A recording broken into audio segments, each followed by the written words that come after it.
At this point, I can hear you crying to me through the internet, we want to rotate around vertical axes other than the y-axis. Okay, we can do it. Here we go.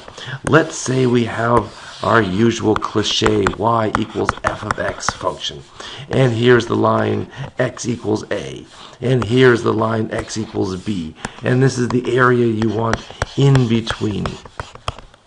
And let's say you want to rotate around not the y-axis, but this axis, the axis x equals c. Well, what's going to happen?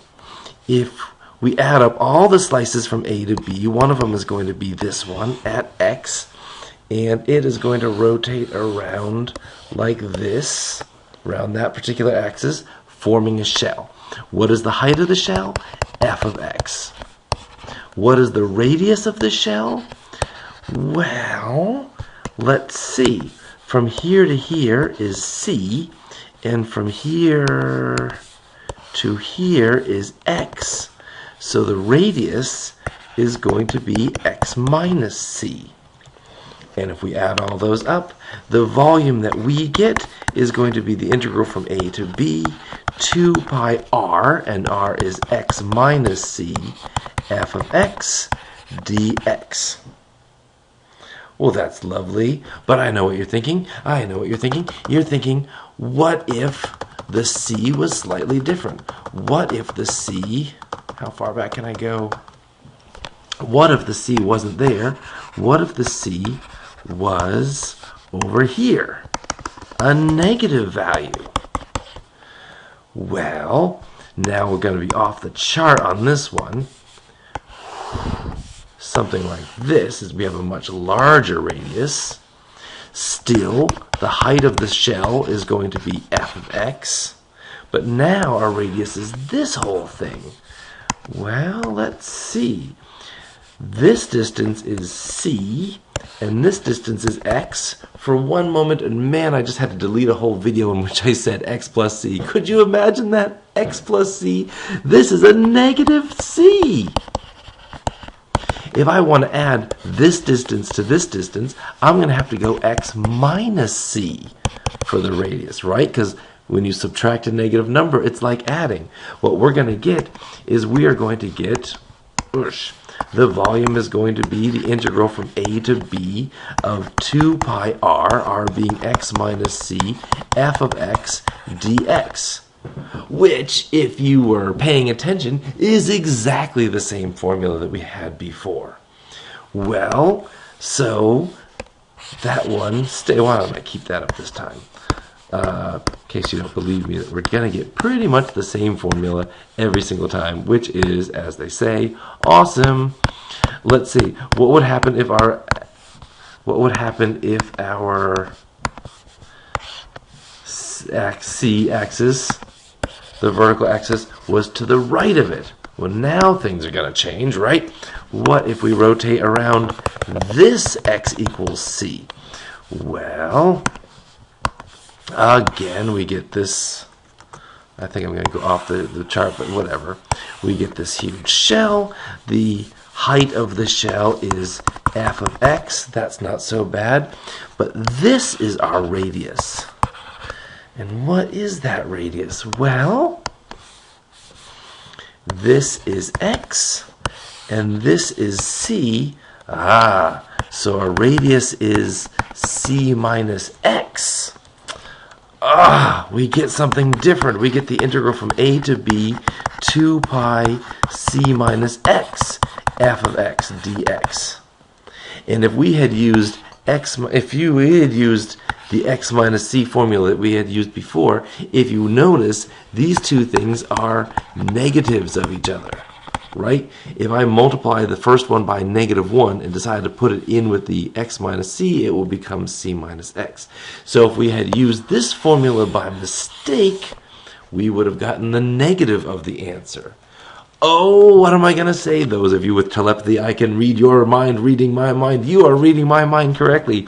You're going to say the volume from A to B. Why don't we put that 2 pi out front?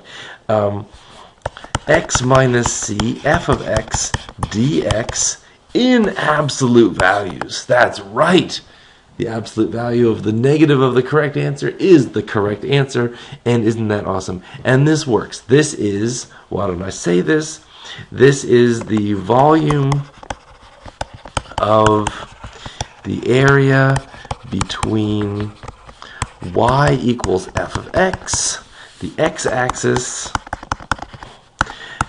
x equals a, x equals b, rotated around x equals c. And if the vertical axis is to the left of the area, then you don't need the absolute values. If it's to the right, you do need the absolute values, or you can switch these things around. What's that, you say? You want to know what happens if you rotate the area between two curves? Oh my goodness, that doesn't even get a whole new video, because watch this. Come on. Here's your function y equals f of x.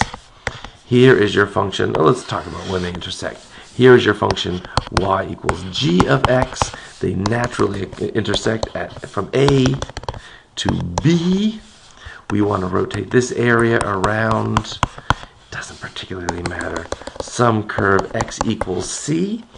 Well, how about we look at it this way? How about we look at this whole volume, rotate this thing around the axis, and then rotate this thing around the axis and subtract. What are we saying? We are saying the volume is going to be the integral from a to b 2 pi, what was it? X minus c f of x dx minus the integral from a to b 2 pi x minus c g of x dx, which I'm sure you are thinking, pull the 2 pi out front, integral from a to b. We've got the same limits of integration.